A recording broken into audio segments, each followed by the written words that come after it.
Beleza, pessoal? Tô gravando esse vídeo aqui para falar sobre um pouco do InsurTech Connect 2019. Como vocês sabem, eu fui o correspondente da Infocap lá nesse congresso, tá? Que é um congresso de tecnologia para o mercado de seguros. É a terceira edição já dele, aconteceu em Las Vegas.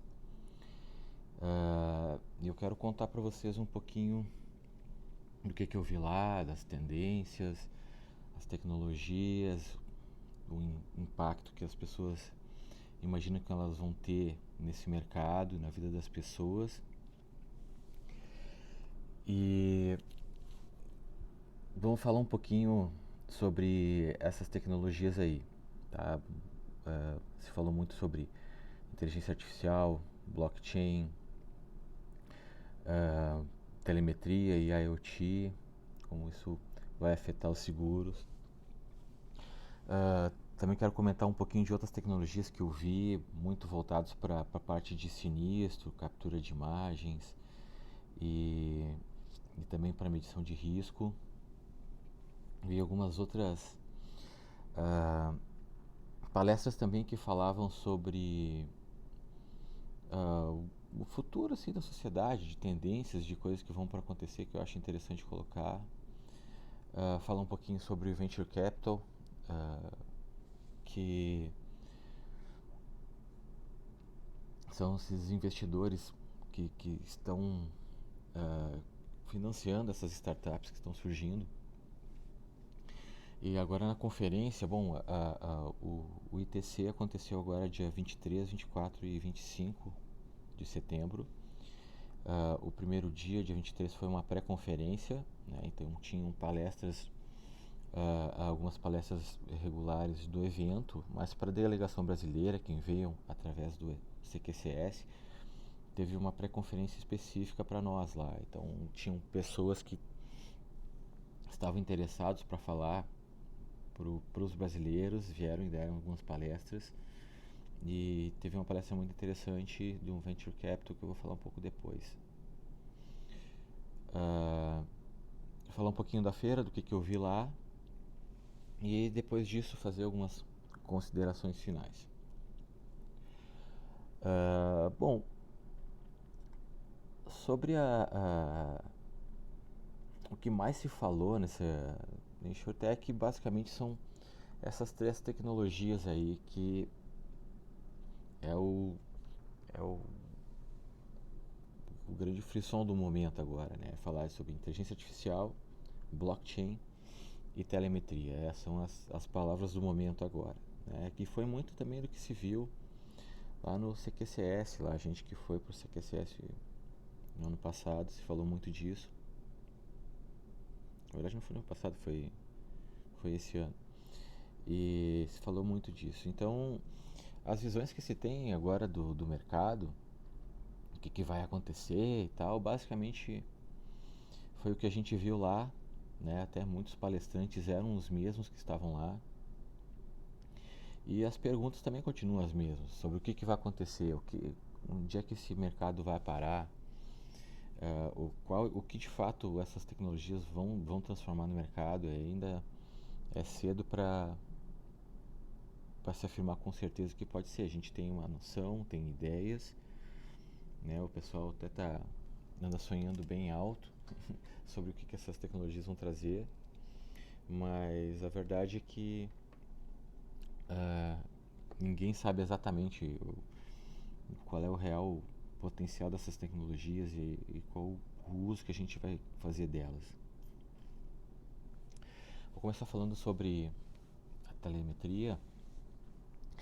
O grande questão da telemetria, eu acho que ela faz todo sentido quando a gente fala em termos de seguros, é que a gente consegue ter informações sobre o risco em tempo real. Então vai lá, colocam-se sensores no carro, na casa, na lavoura, ou seja lá o que for, o objeto que está sendo coberto, né, qual é o risco que está sendo coberto. Na maioria dos casos se pode ter sensores, né, quando for um bem físico pelo menos, né, você pode colocar sensores e dispositivos que possam ajudar a monitorar esse risco, né? E outra coisa que se falou muito foi sobre usar a telemetria não só para monitorar e cobrar o cara pelo risco que ele está correndo, mas para usar isso como para gerar informação que possam ter uma ação de prevenção em cima do risco. Por exemplo, vai se medir a forma como um motorista está dirigindo, e lá no aplicativo pode ficar se dando alertas, dizendo assim, cara, tu está correndo demais, não corre tanto, tu está correndo risco desnecessário, tuas freadas são muito bruscas, isso é perigoso. Então, já se tem tecnologias que estão em uso hoje. Existe esse Cambridge Mobile Telematics, que já criou um aplicativo para isso. Ele consegue, tu ativa ele no teu celular, ele começa a monitorar a forma como tu dirige e ele te dá uma nota sobre quão bom motorista tu é. Então o palestrante até colocou lá que ele mesmo instalou o aplicativo lá no celular da filha dele, os dois meio que ficam concorrendo para ver quem é que tem a melhor nota. E isso é uma competição, um incentivo positivo para eles dirigirem melhor e se tornar motoristas mais conscientes, mais seguros, mais responsáveis. E essa empresa aí, ela recebeu agora, na verdade, acho que isso é até uma iniciativa da própria universidade lá, é fruto de uma pesquisa de lá, recebeu um aporte do SoftBank de 500 milhões de dólares para poder avançar nessa área. E fora outras coisas, por exemplo, pode pegar e usar esses smartwatches, por exemplo, e outros sensores tipo Mi Band, e monitorar a saúde da pessoa, se o coração dele está legal, se ele está fazendo exercício, se ele tem uma atividade física, e também, sei lá, avisar ele sobre alguns maus hábitos de saúde. Então, sensores nisso também pode ajudar. Eu já vi também casos de seguros, tem a Hypo, é uma empresa, uma startup que faz seguros residenciais, e eles, quando tu faz o seguro com eles, te dão 2 sensores para te colocar na tua casa, que vai lá, ele tem questão de detecção de fumaça, ele tem uma certa inteligência lá. Eu não entendi se isso já está funcionando ou não, mas que esse sensor inteligente pode até acionar os bombeiros caso ele capte um princípio de incêndio. Eu vi também sensores para detectar vazamento na tubulação da casa, detectar invasões no caso de roubo também. Para lavouras também isso faz muito sentido, tu ter sensores que captam a umidade do solo, possíveis focos de incêndio na plantação, usar junto com isso informações meteorológicas que possam prevenir, não só medir o risco ou avisar o agricultor que tem alguma coisa errada acontecendo. Então se falou muito disso, de pegar e mudar a experiência de seguro, não mais só como uma questão para cobrir sinistro, mas de ter toda uma consultoria e um serviço que ajude a prevenir para que ele não aconteça. Aqui tem um quadro comparativo sobre como que funciona o seguro tradicional e como que funciona um seguro usando telemetria. Por exemplo, na classificação de risco, quando o seguro hoje, o seguro sem essa telemetria, o risco ele é estático. Tu vai lá, tu faz a cotação do seguro, por exemplo, o risco do automóvel lá. Tu vai lá, lança os dados, tu coloca os teus dados de perfil, eles avaliam o teu perfil e te classificam com um risco. É um risco tal, e te dão um preço para isso. Né? E ele é por aproximação, então ele vai classificar assim, esse é um homem casado, mora numa cidade grande, ele tem um carro esportivo ou um carro comum e tal, então ele vai avaliar esse teu risco por um estereótipo, né? Ele avalia, a seguradora tem uma noção de qual o risco que tem esse teu perfil e vai atribuir esse risco para ti e vai dar um preço para isso. Já com a telemetria, ela não é estática e não é por aproximação, mas é por observação. Então ele observa o que está acontecendo com aquele risco, né, com aquele motorista, com aquela plantação, com aquela residência, observa que está ali e mede o risco por observação, e não mais por aproximação e nem de forma estática, ele é um risco dinâmico. A gestão do sinistro também, ele tem a questão do seguro tradicional hoje ele é meio subjetivo, porque vai lá, acontece um sinistro, né, tem a questão de avaliar assim, tá, mas como é que o sinistro aconteceu, aí você vai avaliar baseado nas coisas que aconteceram, testemunho das pessoas, se for um incêndio lá vai analisar o que aconteceu lá, né? Os dados normalmente são posteriores ao sinistro, então tu vai tentar catar as informações lá, e a telemetria também é por observação, tu tem os sensores lá e que eles vão te dar a informação do que aconteceu até o momento do sinistro, também é uma evolução importante. E outra questão interessante é o engajamento do cliente na questão do seguro, né? Por exemplo, hoje ela contrata um seguro e ele se torna uma coisa impessoal, é um contrato padrão, por um perfil padrão, né? E o contato entre a seguradora e o cliente ele é meio infrequente, normalmente ele acontece só quando um precisa do outro. A seguradora contata o segurado quando quer cobrar ele ou quando é para renovar, e o segurado aciona a seguradora quando acontece um sinistro, que é uma assistência, alguma coisa assim.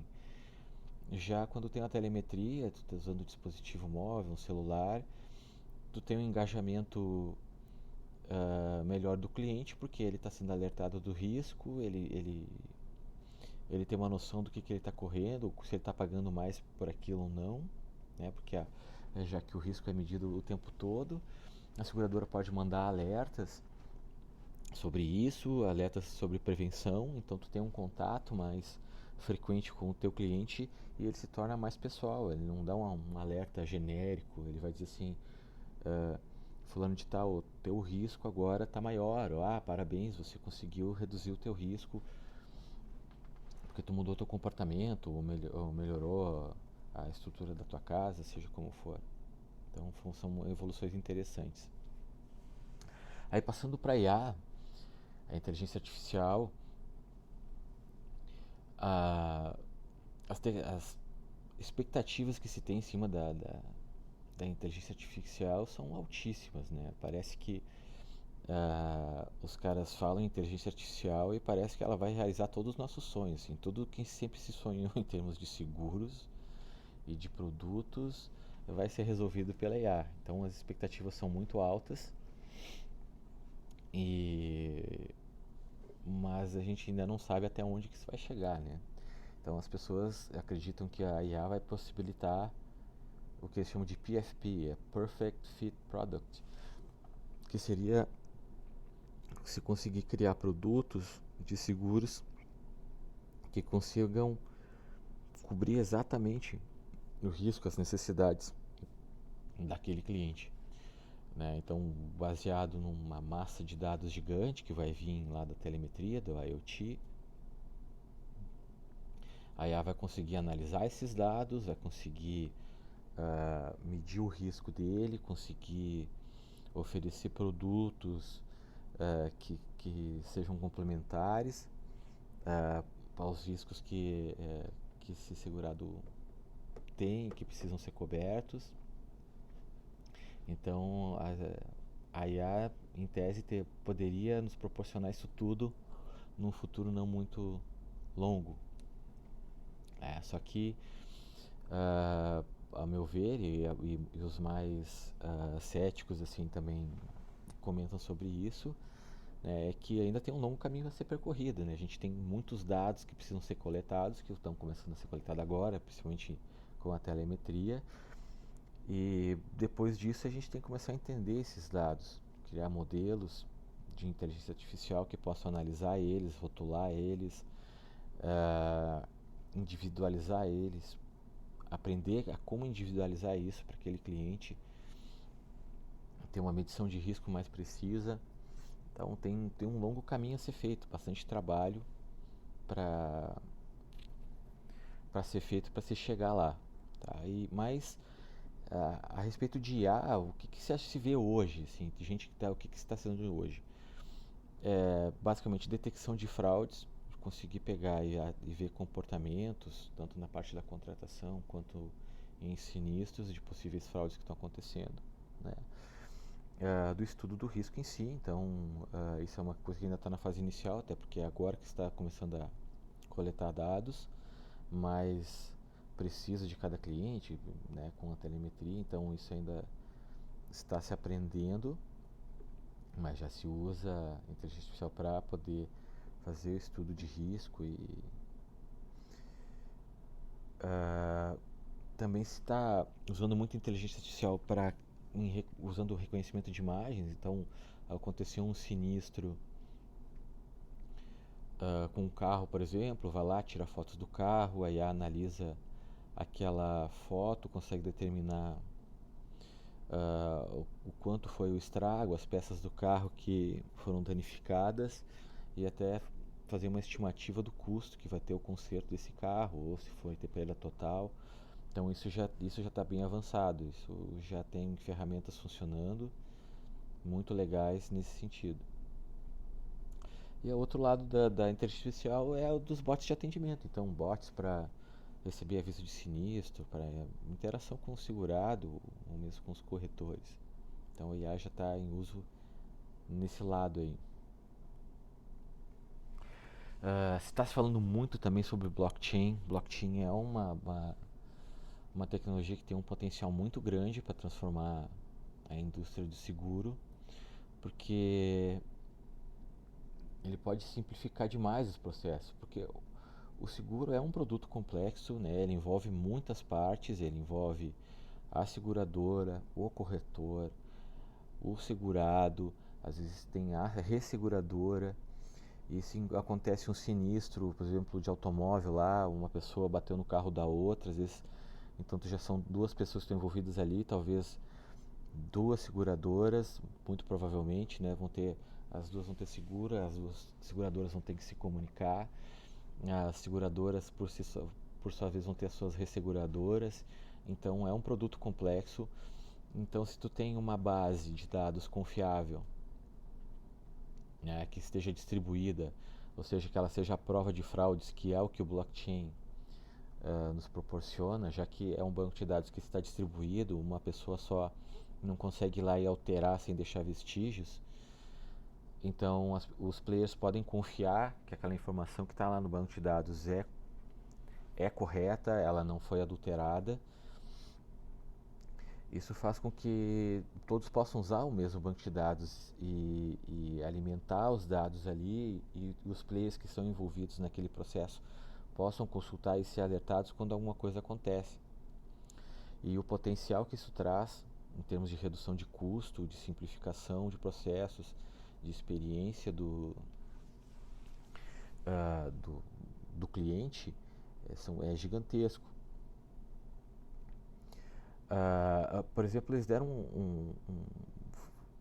uma estatística lá, ele contou um caso, por exemplo, né, na situação como essa que eu citei, vai lá, aconteceu um acidente, uma pessoa deu uma freada brusca e o outro carro bateu na traseira. Então são duas pessoas e que, num caso desses, lá, cada pessoa dessas tem uma seguradora diferente. Então, ao longo desse processo, até que o sinistro se resolva e as partes sejam, o sinistro seja pago e tudo seja resolvido, eles têm um cálculo de mais de 30 ligações. Né? Vai lá, cada cliente liga para a sua seguradora, a seguradora, uma seguradora liga para outra, aí depois tem a polícia, tem que pegar o boletim de ocorrência, aí tem a seguradora ligando para a resseguradora, caso seja a situação. Isso são várias interações para resolver um processo. Né? Então, eles mostraram um vídeo de como seria isso no mundo do blockchain. Então, se todos os players estivessem conectados, então o segurado conversa com o outro, ele pega e cria uma chave para que o outro segurado possa acessar os dados da apólice dele. Aí nesse meio tempo, cada segurado avisa a seguradora, telefonando ou pelo aplicativo da seguradora. Ah, então, um dos segurados apenas fazendo o aviso do sinistro, as duas seguradoras já vão ser avisadas automaticamente. Ah, e, e toda aquela interação que precisa para coletar dados, para ver como é que está o processo do sinistro, em qual status que ele está, todo mundo vai consultar o mesmo banco de dados através do seu aplicativo, através do seu sistema da seguradora. Então isso vai simplificar muito o processo, uma redução de custos gigantesca. Isso também vai gerar muitas demissões, porque não vai mais precisar de tanta gente para gerenciar isso. E isso, além de reduzir o custo, também vai impactar no preço do seguro, que tende a reduzir bastante o preço. Eu coloquei um videozinho ali dessa situação que eu estava explicando, de como isso pode acontecer, né, de como seria uma situação de sinistro no mundo do blockchain. Já tem iniciativas bem interessantes acontecendo para construir essa infraestrutura de blockchain para o mundo dos seguros. Então, tem basicamente, pelo que eu entendi, são dois consórcios significativos que existem. Nos Estados Unidos tem a RiskStream e tem esse B3Z, que, se eu não me engano, é uma iniciativa acho que mais europeia, tá? Mas que os dois já estão trabalhando juntos até para criar padrões de mercado, padrões de comunicação, de protocolos, para que no futuro esse mercado todo possa falar a mesma língua, né, em termos de tecnologia, e a gente possa ter essa integração mais fluida. Existe um banco de dados, né, um blockchain que a R3 desenvolveu, chamado Corda, e essas duas iniciativas ali, esses dois consórcios, o RiskStream e o B3i, estão usando esse mesmo banco de dados. Então, até ali, esse artigo ali, eu dei uma pesquisada e vi que que esse pessoal já está trabalhando para poder se criar padrões. Assim, existe um comitê que vai criar padrões de comunicação e de armazenamento e tal, dessas apólices para o mercado de seguros. Outras coisas legais que eu vi que achei que vale a pena comentar, né? Foi uma palestra lá de um cara mostrando essas tecnologias que já se tem para a questão de sinistros, né? Por exemplo, hoje já tem muitas seguradoras, né, principalmente aqui nos Estados Unidos, no caso como se tem furacões e tal, que muitas vezes lá passa um furacão numa cidade, destrói, sei lá, diversas casas. Então eles usam imagens de satélite para analisar, por exemplo, houve um aviso de sinistro, ou muitas vezes se é uma questão maior, eles mesmos vão lá e tem já algumas ferramentas para analisar a cidade, lá encontrar quais são os riscos que eles têm,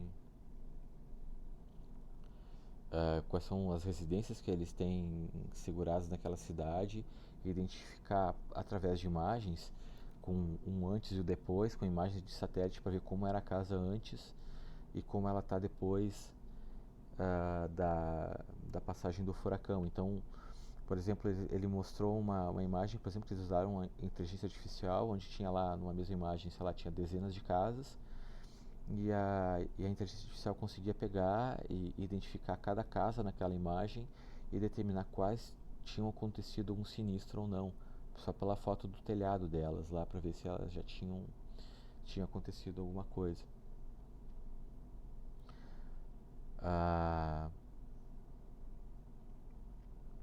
Outra coisa interessante que eu vi, eles estão usando também muitos drones. Então já tem empresas hoje nos Estados Unidos lá, tinha uma empresa que tinham mais de 700 pessoas habilitadas a usar drones para coletar imagens. Então, tanto às vezes na hora de contratar o sinistro, né? Se é uma casa maior e tal, e as imagens de satélite talvez às vezes não eram tão boas, eles iam com um drone e fotografavam a propriedade para poder ter as imagens com eles. Ou quando tem um sinistro, né? Eles usam drones até por ser mais seguro, pega o drone, vai e fotografa toda a área, né, de onde a coisa aconteceu, de diferentes ângulos, para poder fazer uma avaliação legal do que aconteceu, o tamanho do estrago. Outra coisa legal que eles falaram, por exemplo, que antigamente um vistoriador para ir avaliar um sinistro, ele precisava de várias ferramentas para medir, para testar e tal, para fotografar, e hoje em dia ele só vai com o smartphonezinho dele lá, tira as fotos, já tem ferramenta de medição, de geoposicionamento e tal. O cara consegue resolver tudo com o smartphone. E também a avaliação de danos nos veículos baseada em imagens, que nem eu comentei antes. Outra coisa que eu achei muito legal, tem uma empresa chamada Hover, que eles fazem também um tratamento de imagens, né, e combinam com imagens de satélite, geoposicionamento, para pegar e a partir de fotos, eles dizem que a partir tirando 8 fotos do ângulo certo com o aplicativo deles da casa, eles conseguem criar um modelo 3D daquela casa em poucas horas, com as medidas reais daquela casa. Então pega o aplicativo deles lá, abre, tira as fotos conforme ele vai coordenando. Eles combinam essas imagens que tirou com o aplicativo com imagens de satélite, de posicionamento e tal. E eles conseguem determinar as medidas da tua casa, criar um modelo 3D a partir disso, determinar qual é o material de construção que é utilizado, né? Se é uma casa de madeira, de alvenaria, se tem cerâmica, o tipo de telhado. Eles conseguem fazer tudo isso. E as seguradoras daqui estão usando muito isso daí, eu achei um negócio bem impressionante. Vamos falar um pouquinho de Venture Capital. Teve esse senhor aí, o Jonathan Kalman, ele até foi um dos palestrantes lá do CQCS, né? Ele é da iOS Venture Capital, que é um Venture Capital específico para InsurTechs, então eles são especialistas no ramo de seguros. E ele veio falar um pouquinho sobre o tamanho desse mercado, o tamanho da quantidade de dinheiro que se tem disponível para as InsurTechs, para se investir nesse mercado, né? Então ele falou que hoje a estimativa é que é em torno de 12 bilhões de dólares em fundos que se tem para investir em empresas do mercado de seguros. E ele deu um número, por exemplo, que a Allianz separou 1,1 bi do dinheiro dela, tamanha importância que ela está dando para as insurtechs. Então, como ela é uma empresa grande, é uma empresa que está já estruturada no mercado, mas que de certa forma ela corre um risco. Se vier uma insurtech totalmente disruptiva, revolucionária, pode acabar desbancando o negócio dela. Então eles separaram 1,1 bi de dólares para vencer, né? Como ele mesmo diz nas palavras dele, porque eles querem ver se existir uma tecnologia, uma empresa que seja inovadora e que até que possa fazer eles avançarem no mercado ou que possa ameaçar eles. Eles chegam lá e tem essa grana toda para investir e comprar a empresa, né? A Lyft, que é uma empresa estilo Uber, é uma concorrente do Uber, que aqui nos Estados Unidos eu mesmo já usei vários aqui, inclusive andei num veículo autônomo deles, foi uma experiência bem legal. A Lyft separou 800 milhões de dólares para investir nessa questão de seguros, né? Ou numa insurtech, ou para ela mesma criar alguma solução de seguros pensando no próprio negócio dela, já que essa questão de compartilhamento de carro, de tu ter lá um risco que é diferente, né, com o Uber e a Lyft, que tu tem um motorista que tem um veículo, mas que tu está levando um terceiro dentro do teu carro. Então como é que se cobre esse risco? Isso ainda é um mercado que tende a amadurecer, né? Hoje ainda é um risco caro, então a Lyft separou essa grana aí para poder até investir e, de repente, num produto novo nesse sentido, né? É uma questão estratégica deles.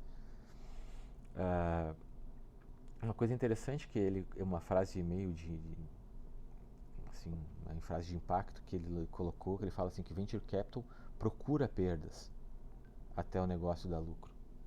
Ou seja, não é que eles aceitam perdas ao longo do processo, eles até procuram elas, eles querem botar dinheiro, eles querem que essa empresa dê prejuízo porque ela investe tudo que ela recebe mais um pouco para fazer ela crescer. Porque a expectativa que eles têm de retorno é de 10 vezes o investimento feito. Então, quando ele vai lá, eles colocam grana numa insurtech, numa empresa, eles não colocam dinheiro se eles não esperam ganhar 10 vezes mais. Então, até porque o que acontece, sei lá, de todas as insurtechs que eles vão investir, quantas vão dar certo, quantas vão sobreviver no mercado. Então, por isso que eles querem ganhar 10 vezes, para que eles possam ter um retorno, que uma que dê certo possa compensar outras 10 que faliram.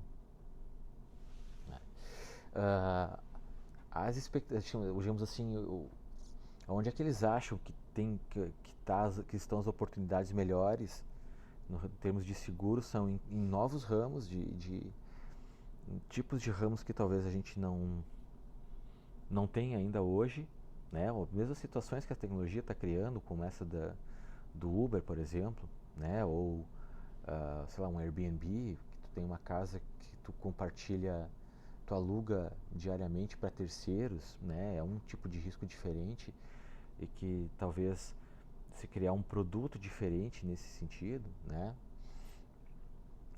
Existem oportunidades interessantes para combate a fraudes, né? De usar a tecnologia para ter combate à fraude. São grandes oportunidades que tem nesse mercado. Outra frase dele que eu achei interessante, que ele fala que B2C, né, tu pegar e tu ter um negócio de seguros para vender direto para o consumidor, ele é difícil, né? E é o que a gente vê, por exemplo, no caso da Minuto Seguro, que tu tem que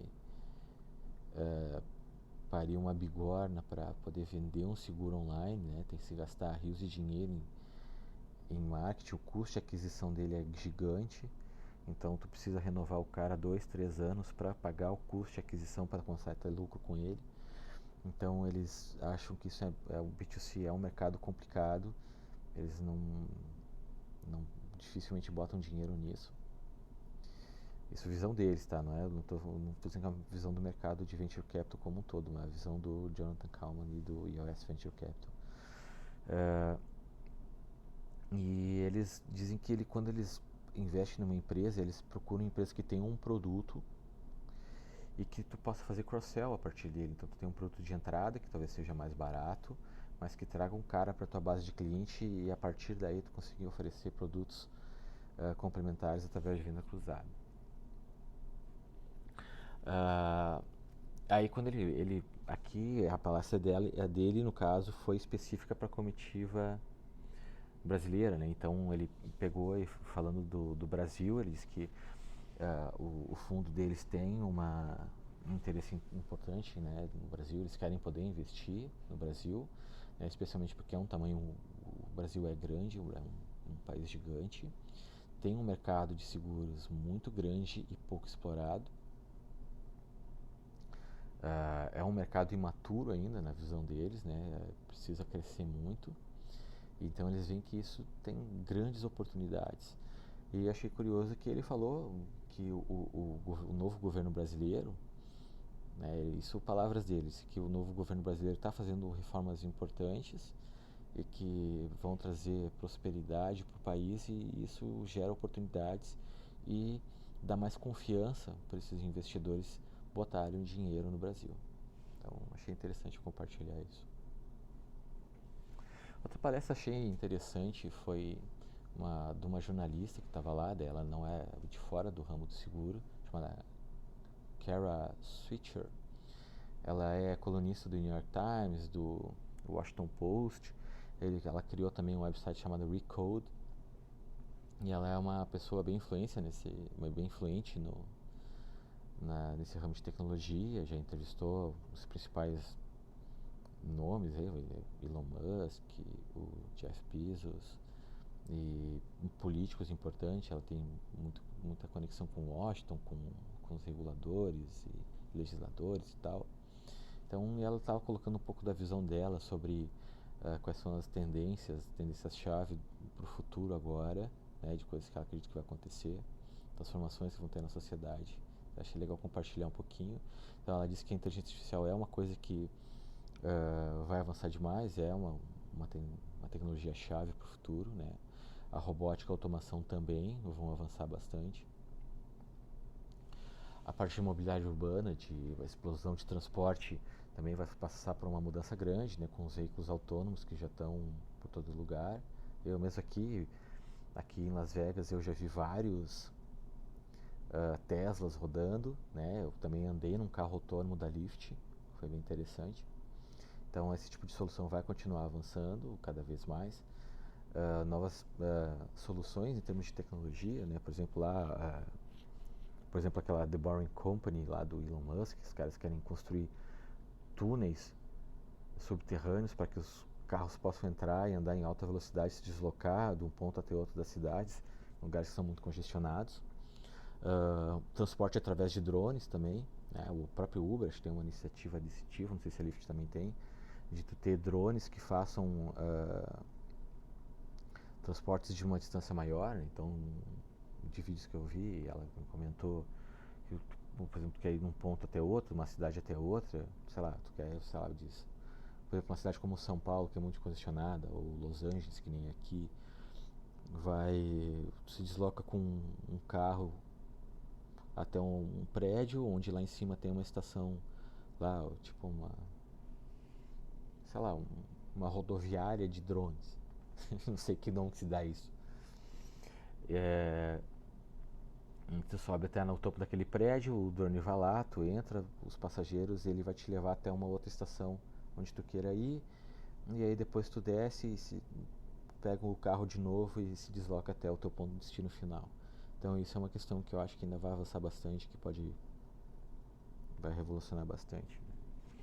Ela falou bastante também sobre a questão de privacidade, o fato de ter essas empresas gigantes lá que tem todos os nossos dados, tipo Google, Facebook, Instagram, a Amazon, que sabe tudo que a gente consome, o que a gente fala, o que a gente pensa, opiniões, onde é que a gente vai, quanto tempo fica, a hora que tu dorme, o batimento cardíaco,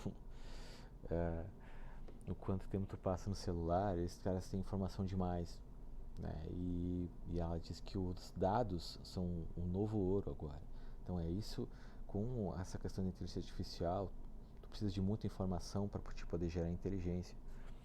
E isso tem um valor altíssimo, né? Então, e hoje a gente está entregando toda essa informação para essas empresas praticamente de graça. Ela disse que com tudo de informação que a gente dá para essas empresas, simplesmente ganhar um mapa de graça é muito pouco. Então, na visão dela, ela acredita que a gente teria que ter uma opção, uma coisa muito simples de chegar e simplesmente dizer assim, tá, meus dados estão salvos, meus dados são meus, estão salvos em algum lugar, mas eu libero quando, onde e para quem eu quiser. Eu ligo e desligo a hora que eu quiser. E isso é uma questão que a gente tem que avançar, porque são coisas estratégicas para o futuro e que talvez ela fala muito, é uma pessoa que fala muito de regulação, acho que o governo tem que regular, que tem que controlar essas empresas e tal. Ela tem uma tendência meio de esquerda, assim. Então, mas enfim, a privacidade de fato é um problema, e que eu acho que isso tinha que estar mais transparente, mais na mão das pessoas. As pessoas tinham que poder ter mais controle sobre os seus dados. Uma coisa que eu achei interessante que ela falou sobre que a atenção parcial, que ela diz assim que as pessoas cada vez mais têm uma atenção dividida, né? Então, tu nunca está fazendo uma coisa só, tu está trabalhando e está escutando um vídeo sobre algum assunto, ou tu está falando com uma pessoa e está lendo as mensagens do WhatsApp, ou tu tá comprando uma coisa e ao mesmo tempo que tu tá no ônibus. Então, essa questão de a gente ter lá o celular o tempo todo com a gente, isso divide a nossa atenção. Então, a gente tem a atenção para o mundo real, que é aquilo que está à tua volta, e aquilo que está acontecendo ali no teu celular, ou alguma outra coisa que tu está fazendo ali. Ela fala também sobre agitação social e política, né? O fato das pessoas estarem mais integradas, elas também, isso gera agitação, né? Falou sobre o Silicon Valley, é, ele está bêbado e avançando bêbado. O que ela fala no seguinte é de que o Silicon Valley eles estão inundados de dinheiro, tem muito dinheiro rolando lá, então se está investindo também em muitas coisas sem futuro. Então ela diz que é uma coisa que está meio perturbadora que está acontecendo lá, de que tem muito investimento, o dinheiro é tanto que se está investindo em coisas que não se deveria. Né? Então, sobre a questão da regulação, né, o que de fato os reguladores vão fazer em relação a todas essas tecnologias que estão surgindo. E ela falou também sobre mudança climática, se de fato, né, como que isso vai se dar, se, né, ela acredita de fato que uma mudança climática grande vai estar acontecendo e que talvez o próximo trilionário do mundo vai vir do cara que conseguir resolver esse problema. A outra tendência que ela diz é que com a inteligência artificial tudo que pode ser digitalizado será de fato digitalizado, né? E isso vai ter um desemprego maciço, então tem muitas pessoas lá cujo trabalho deles se enquadra nisso, né? Como um trabalho repetitivo, que pode ser digitalizável, que possa ser substituído pela inteligência artificial. Essas pessoas vão perder emprego, né? Então, outra questão também é que as pessoas vão ter múltiplas carreiras, no fato de que muito também nessa questão seguinte do fato, por exemplo, tu é um advogado, um biólogo, tu vai precisar ter conhecimento de biologia, mas também vai ter que ter conhecimento de tecnologia para poder exercer a tua profissão, já que a biologia ou a advocacia, um médico, ele vai ter que entender de tecnologia para poder exercer o que ele faz, né? Então muitas pessoas vão retornar aos estudos para poder se adaptar a esse novo mundo. E ela diz que as coisas vão se tornar mais inteligentes e a gente vamos nos tornar mais burros. Então, cada vez mais a gente depende da tecnologia, vai pensar menos, vai estudar menos. E outra coisa que ela fala é que a inteligência artificial que ela vai ser incapaz de resolver os problemas que ela mesma cria. Então, os humanos ainda vão estar aí para resolver esse tipo de problema. Ela falou sobre os robôs, né? Os robôs não são assassinos, eles não precisam nos matar para nos vencer. Ela fala que os robôs são uma tendência forte também, que é uma coisa que cada vez mais a gente vai ter robôs no meio de nós fazendo as coisas. Ela falou em trabalhos repetitivos ou que sejam pesados, tipo mineração, manufatura, transporte, os robôs vão tomar conta. Outros trabalhos específicos, tipo fazer comida, lavanderia, lavar louça, esse tipo de coisa, cada vez mais a gente vai ver robôs trabalhando nisso. Ela também citou o fato de que, apesar de a IA ser uma coisa gigantesca, a criatividade humana não consegue ser replicada, pelo menos não hoje. Então os humanos vão precisar, o trabalho humano vai se distinguir por isso, né? Por causa da criatividade. Na visão dela também o fato de a gente começar a conviver mais com robôs, nós mesmos vamos nos tornar mais robóticos, mais céticos, mais não sei, é difícil de explicar assim, o que ela quis dizer com isso, né? E outro ponto que ela falou é que nessa questão de robôs a China está ganhando dos Estados Unidos, eles estão avançando mais nesse sentido do que os próprios americanos. Ah, sobre as questões também de consumo, ela falou que daqui para frente tudo vai ser sob demanda, tu vai cada vez mais tu vai comprar as coisas, tu vai usar as coisas conforme tu precisa. Por exemplo, não vai mais precisar ter uma casa na praia, tu vai alugar e vai usar o quanto tu quiser e depois tu devolve, né? A mesma coisa dos carros lá, um Uber, tu pede o carro a hora que tu quiser, tu não precisa ter um carro. Tu tem um carro com motorista disponível para ti a hora que tu precisa. Ah, a questão de entrega também, de tu ter entregas mais rápidas quando se compra ah, coisas virtualmente, a antecipação de necessidades, então de se utilizar a inteligência artificial de forma que as plataformas, lá, tipo a Amazon, Google, possam antecipar as tuas necessidades de te oferecer coisas ou até mesmo de comprar coisas para ti antes mesmo de tu se dar conta de que tu precisa delas. Né? Por exemplo, de ter lá uma cozinha inteligente lá, vinculado lá com a tua conta na Amazon e que ela sabe quando falta o leite, ela já manda entregar na tua casa. E tu nem se lembrou que estava faltando leite, eu nem tinha se dado conta disso. Então, é uma antecipação de necessidades. Falou sobre a questão de produtos, né, de quanto é importante se ter diferenciação, porque num ambiente desses, por exemplo, lá onde a compra é automatizada e que se os produtos forem todos iguais, tanto faz qual o produto a Amazon vai entregar. Então, se tu conseguir diferenciar o teu produto de forma que o teu cliente se lembre de ti e que faça questão de ter o teu produto, isso é uma forma de se manter vivo. E ela falou também sobre um cliente imóvel é um cliente nervoso, de que é um cliente difícil de se lidar, porque se a experiência dele não for boa, é o cara que vai te xingar na internet, é muito fácil, ele vai reclamar muito fácil, então é um cara exigente que quer ter uma experiência diferenciada. Fala um pouquinho sobre a feira, né? A feira é bem grande, tinha um monte de empresas lá expondo, né?